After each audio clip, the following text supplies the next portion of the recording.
Сәлеметсіздер, бүгін біз 15-20 минутта дайын болатын печенье дайындаймыз. Оған бізге 1 жұмыртқа, 100 грамм қант, 100 грамм сұйық май, 250-300 грамм ұн аласыздар, 1 қасық разрыхлитель аласыздар.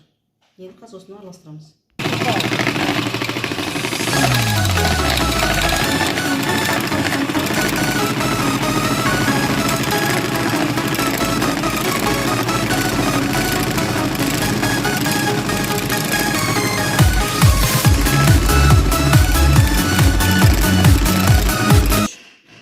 Енді осыған қант араластырамыз. 1 жұмыртқамызды араластырып алдым.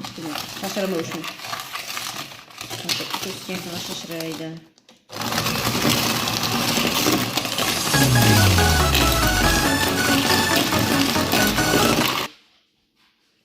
Енді осыған сұйық май құямыз.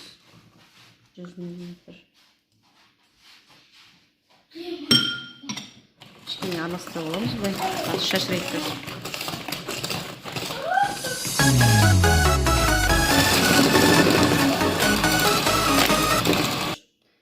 Енді осыған 250-300 граммдай ұн, оған енді разрыхлитель араластырамыз 1 қасықтай. Разрыхлитель араластырамыз.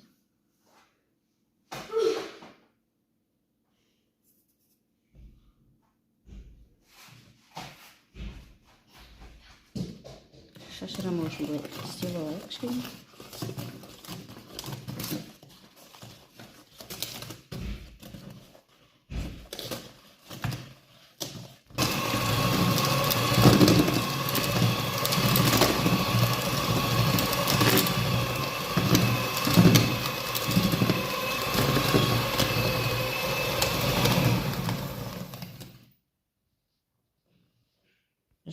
Жаңағы печеньеға дайындаған тестамыз дайын. Енді кішкене қатайтта печеньенің формасын істейміз. Өзіңіз үйде қандай форма бар, сонымен біраз айтта бересіздер.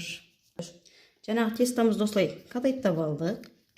Енді өзіңіз үйде не бар? Или там кулинарный отделдардан бір форма алып, или үйде не бар? Менің үйде не бар? Сонымен вырезание істеп жатырмын. Печеньені былай вырезайттаймыз. Сосын бұланы алып, кішкене узор жасаларыңыз келсе, вилкамен былай узор жасайсыздар. Сонда печенье узормен болады. Үйіңізде шоколад болса, піскеннен кейін, пісіп шығарғаннан кейін, үстіне шоколад құйыласыздар. Шоколадты водяной баняда ертіп, үстіне шоколад құйыларыңызға болады. Ата осылай вырезайттап, үстіне салып, вилкамен узор жасап, істей бересіздер. Міне енді духовкаға саламыз осыны. 20 минутта пісетін печеньеміз дайын. Енді осыны на любителя кім шоколадқа матырып, шоколадный қылып қол болады.